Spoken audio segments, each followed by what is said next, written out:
Aluminium बना सकते थे। देखिए, बात में आपसे कहने जा रहा हूं वो ये कि हिंदुस्तान भी 2000 साल पहले, 5000 साल पहले एल्यूमिनियम बना सकता था, क्योंकि एल्यूमिनियम का रॉ मटेरियल इस देश में भरपूर मात्रा में है। बॉक्साइट, हिंदुस्तान में बॉक्साइट के खजाने भरे पड़े हैं।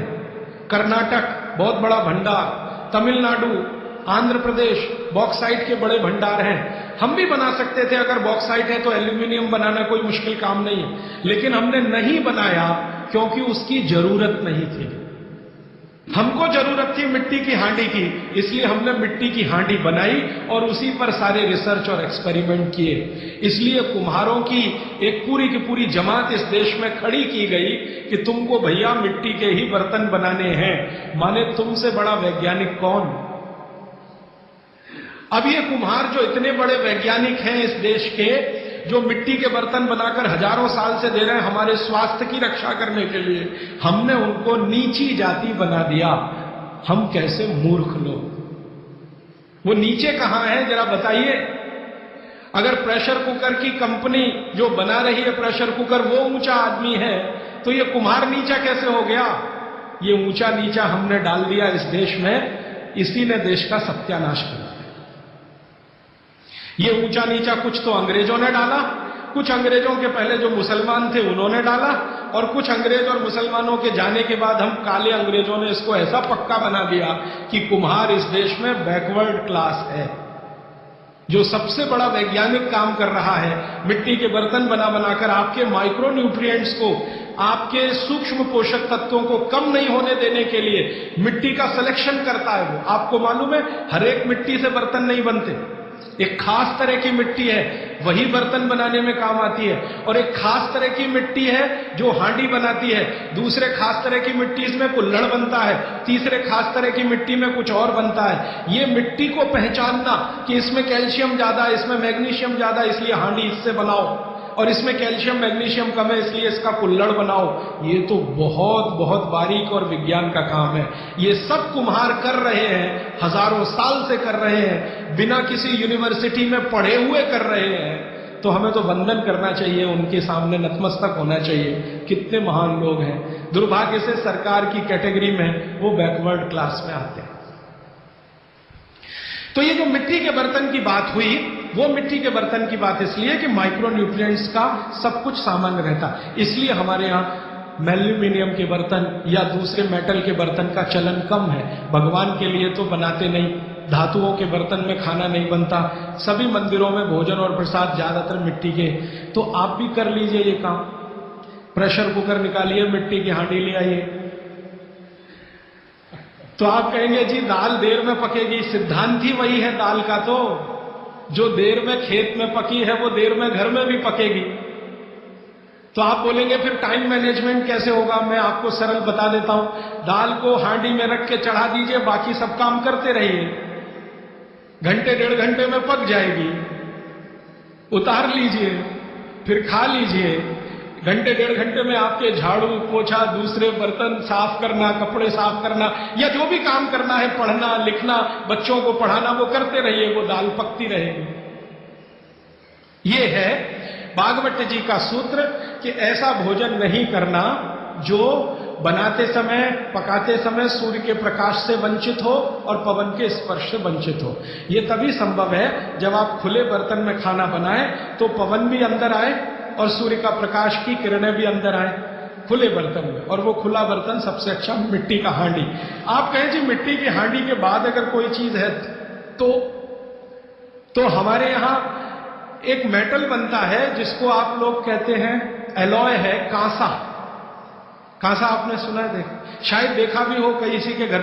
तो दूसरा सबसे अच्छा माना जाता है कांसा, तीसरा सबसे अच्छा माना जाता है पीतल। अब ये कांसे और पीतल में भी हमने काम कर लिया कि अरहर की दाल को कांसे के बर्तन में पकाएं तो उसके सिर्फ 3% माइक्रो न्यूट्रिएंट कम होते हैं, 97% मेंटेन रहते हैं। पीतल के भगोने में पकाएं तो 7% कम होते हैं, 93% बचे रहते हैं। लेकिन प्रेशर कुकर में बनाएं तो सिर्फ 7% बचते हैं, बाकी खत्म होते हैं। अब आप तय कर लीजिए, आपको लाइफ में क्वालिटी चाहिए तो आपको मिट्टी की हांडी की तरफ ही जाना पड़ेगा। क्वालिटी ऑफ लाइफ की अगर बात आप करेंगे, माने जो खा रहे हैं वो पूरे शरीर में पोषकता दे, ये लाइफ की क्वालिटी की बात आप करेंगे तो मिट्टी की हांडी की तरफ ही जाना पड़ेगा। माने भारत की तरफ वापस लौटना पड़ेगा इंडिया से। अभी हम हैं इंडिया में, जो बनाया अंग्रेजों ने या बना दिया अमरीकियों ने, इस इंडिया से निकल के भारत की यात्रा करनी पड़ेगी। और मैंने पिछले 1-2 वर्षों में ये बातें गांव-गांव में कहना शुरू किया है, तो इसका परिणाम पता है क्या, कि कुम्हारों की इज्जत बढ़ गई है गांव में। गांव वाले समझते हैं कि ये तो कोई बड़ा काम कर रहे हैं हमारे। और मैं मानता हूं कि मेरे व्याख्यान की अगर कोई सार्थकता है तो वो ये कि कुम्हारों की इज्जत इतनी बढ़ जाए कि वो पंडितों के बराबर आ जाए, क्योंकि वो किसी से नीचे नहीं है, क्योंकि वो किसी से छोटे नहीं। भले वो मिट्टी के बर्तन बना रहे हैं, बहुत वैज्ञानिक काम वो कर रहे हैं। और मजे की बात कि वो हांडी बना के आपको 20-25 रुपए नहीं दे रहे हैं, प्रेशर कुकर तो 250-300 रुपए का है। और सबसे मजे की बात कि ये हांडी जब खत्म होगी, माने इसकी लाइफ पूरी हो जाएगी, तो ये हांडी फिर मिट्टी में मिल जाएगी और फिर वही मिट्टी से हांडी बन जाएगी। दुनिया में ऐसी कोई वस्तु नहीं है, प्रेशर कुकर के बारे में तो नहीं कह सकते आप, बायोडिग्रेडेबल है। तो आप कोशिश करें अपने घर में थोड़ा परिवर्तन करें। अब मैं आखिरी बात जो आज की कह रहा हूं वो ये, मैंने पिछले 2 वर्षों में मैं होम्योपैथी की भी चिकित्सा करता हूं, तो बहुत सारे पेशेंट मुझे फोन करते हैं, राजीव भाई ये। तो मैंने कुछ पेशेंट को खास कर कहा कि देखो भैया, आपको मैं कोई दवा नहीं दूंगा। तो कहने लगे फिर बीमारी कैसे ठीक होगी? मैंने कहा एक ही काम करो, मिट्टी की दाल खाना शुरू करो, मिट्टी की हांडी में रखी हुई दाल खाना शुरू करो, चावल खाना है तो मिट्टी की हांडी में। कहने लगे राजीव भाई कौन करेगा ये सब? मैंने कहा आपकी बीवी करेगी या आप करोगे? अगर जिंदगी चाहिए तो झक मार के आप करोगे, नहीं तो अमेरिका जाओ, कनाडा जाओ, जर्मनी जाओ, लाखों रुपए खर्च करो, फिर भी झक मार के वापस आओ, डॉक्टर कहेगा इलाज नहीं। तो आप देख लो, तो जो गंभीर मरीज है वो आप जानते हैं वो कुछ भी करेंगे जो आप कहें। तो मेरे पास कुछ डायबिटीज के क्रोनिक पेशेंट हैं, बहुत क्रोनिक, जिनका यूनिट, शुगर यूनिट 480 के ऊपर है। ऐसे 100 से ज्यादा पेशेंट, कुछ गुजरात में है, कुछ राजस्थान में और कुछ बंबई। मैंने उनको कहा ध्यान से मिट्टी का बर्तन ले आओ और शुरू करो। अब बर्तन लाने में तकलीफ हुई तो कुम्हार को ढूंढना पड़ा, तो लेकिन मिल गया। वो 8 से 9 महीना हो गया नियमित रूप से मिट्टी की दाल और मिट्टी का चावल, माने हांडी की दाल और हांडी का चावल, हांडी की खिचड़ी नियमित रूप से खा रहे हैं। और अब तो उन्होंने मिट्टी का तवा भी ले आया अपने घर में रोटी बनाने के लिए। बाजरे की रोटी बहुत अच्छी बनती है इस मिट्टी के तवे पे, तो रोटी भी उसी की खा रहे हैं। 8 महीने के बाद सबका शुगर टेस्ट किया है तो 480 यूनिट वाला अभी 180 यूनिट पे है, बिना किसी मेडिसिन के, बिना किसी इंजेक्शन के, बिना किसी टॉनिक के। और होम्योपैथी की कोई दवा नहीं दी मैंने उनको।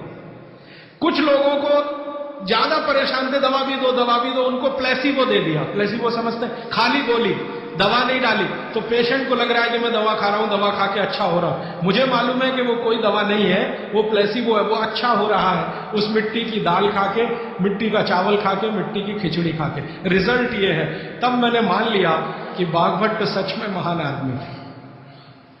वो एक सूत्र लिख गए कि आप ऐसा भोजन मत करो जिसमें सूर्य का प्रकाश न जाए, पवन का स्पर्श ना हो, तो वो आपके लिए अमृत तत्व है। भोजन नहीं है, वो अमृत जैसा है। ये एक सूत्र पूरा होता है, 8:30 का समय हो गया है। आगे कल दूसरा सूत्र, तीसरा, ऐसे कर करके जो सबसे जरूरी 15 है वो पहले बताऊंगा और उसके आगे बढ़ता है। आभार, धन्यवाद।